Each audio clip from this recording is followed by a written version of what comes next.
All right, controller choices. This is, in my opinion, one of the most powerful strong points in PC gaming. Now, many people would probably not pay attention to this because, they've never used a PC before.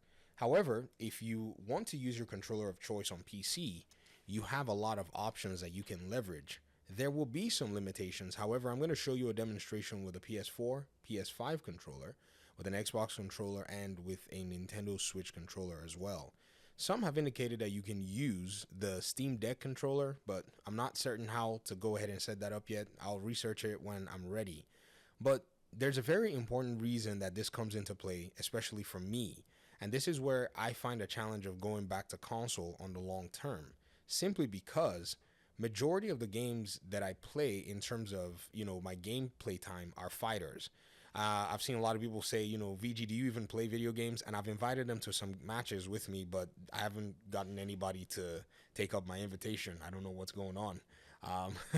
Anyways, this demo, I'm going to start out with a PlayStation 4 DualShock 4, controller, because I think it's one that, is very classic. PS4 is one of my favorite consoles that I played. And when I moved to PC in 2016, it was a controller that I was very used to and that I owned multiple, units of. And so the very first thing I had to figure out was how to actually get it to work on a PC. And it wasn't natively working on Windows back then. I think that's, the console war had just heightened down to a point. But, modders in the community and a lot of good folk out there went ahead and made a thing called DS4. That's the name of what it was called, a small API or app or whatever. And you just turned it on and you plugged your PS4 controller, and if basically tricked the system into thinking that your PS4 controller was an Xbox controller, and so you could use it. The reason I'm bringing this up is I play Zangief on Street Fighter 6, and I have to do SPD, which is a 360 rotation of your controller to do a grab. I cannot execute this very well on some controllers. So in order for me to not be salty if I lose and blame the controller, because that's what many of us do, it's just much easier for me to use an Xbox controller where I use the direction pad, which is on the bottom, to move Zangief back and forth, and then my SPDs are right there on my joystick, and I can use it whenever I want. Now, yeah, I haven't played in a while, so I'm a little rusty, but that's SPD. You literally will have to do that. You see that? You do a full-blown circle for your D-pad. Now, some people say that you can do it with the directional pads. I have never been too successful with that. But there is another grab that he has that is that one is a run and grab. I don't remember the name of what it's called, but you do that also. You can do it with your controller. And even with the PlayStation 5 controller, I still suck even more. I can get it sometimes. Well, there it is. But just that minimal placement position to me is big. And this is, in my opinion, something that, you can basically get a hold of. And so when it comes down to this whole conversation that, PC and console and whatever and whatnot, I think at the end of the day, there are just so many things that you can do on a gaming PC because it's agnostic and can be used to do whatever you want it to do. You do have that option at the end of the day. The biggest surprise for me, though, at the end of all of this is how the Nintendo Switch controller actually works on a PC. When you finally are able to get that connected, what you realize is it will work just like a Switch controller. It's weird. So what I mean by that is the button mapping of a Switch in terms of OK and back and yes and all of those configurations, they are different from other controllers. And so in this particular clip, you'll see me try to basically, confirm something, and then it basically took me back. And I was like, oops, I have to actually go back and, figure out, okay, how this stuff works on a Nintendo Switch. And I think I was looking at my Xbox controller, but that didn't help me because you really have to go the way. So thankfully, the kids have taught me a little bit. And I borrowed my kids' Nintendo Switch controller for this because I was like, I don't own a Nintendo Switch controller. What the heck am I doing with that? And I was able to do my lariat without too much problems when I actually tried to see. I did a jump lariat, which is basically an air version of it, and then that's the other grab.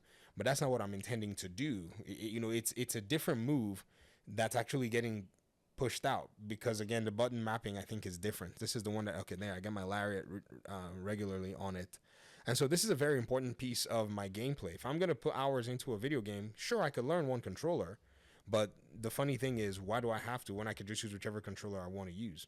Now here's the craziest part.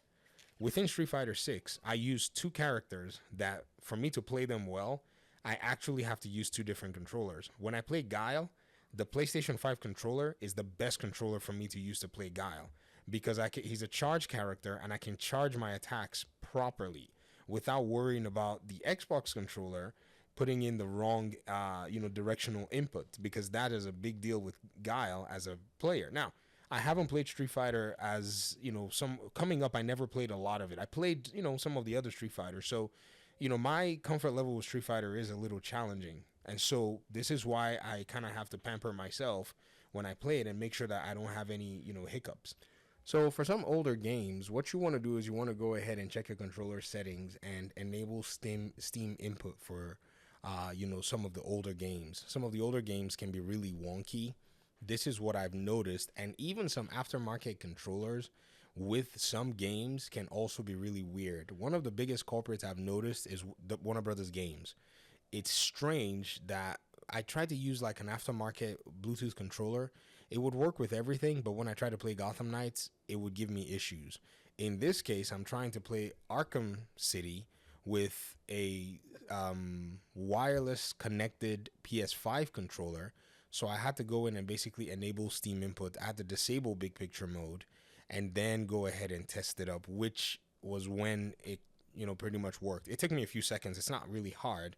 And that's what Steam input is for, which is a new system that Steam has put into place that allows for you to be able to, pretty much modify your controller support so that you can get access to the controller of your choice in some games.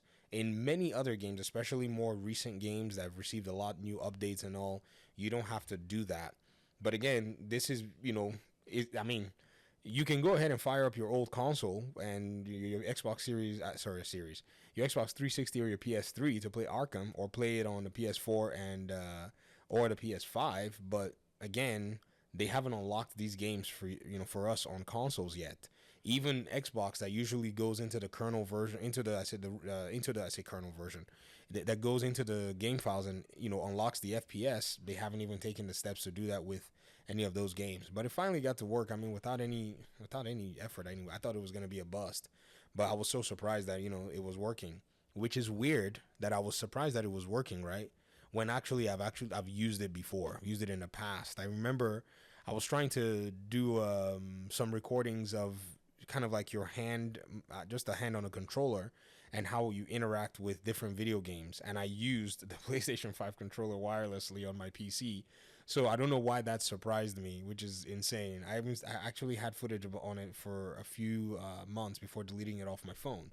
But here's some gameplay with a PS5 controller and, wirelessly actually on a PC, which I don't know. This stuff is not like groundbreaking stuff. But again, there are just so many people that are not so aware as to exactly what, a PC is capable of and the options that it affords you. And keep in mind, by the way, this video is not designed to, try to convince you. It's just showing what's possible, and that's it. That's all it's showing, because again, people walk around with the misconceptions that I've seen on the channel, and I was like, you know what? Why don't I just be a solution to the problem rather than, sitting in the comment section arguing? Just make a video that shows it. It's that simple. I doubt that there are going to be people that are upset that they got to see information that they probably didn't know about. So I guess that's it for, controller choices. I'm going to go ahead and put this on the PlayStation 5 Pro playlist because that's where we're doing the conversation about PS5 Pro, 4070, all that talk and whatever it is. And, that way anybody that wants it, we can reference it and I can reference it to them. So thanks for watching this video. Appreciate you guys' time and audience, and hopefully we'll talk pretty soon in another one. Peace out.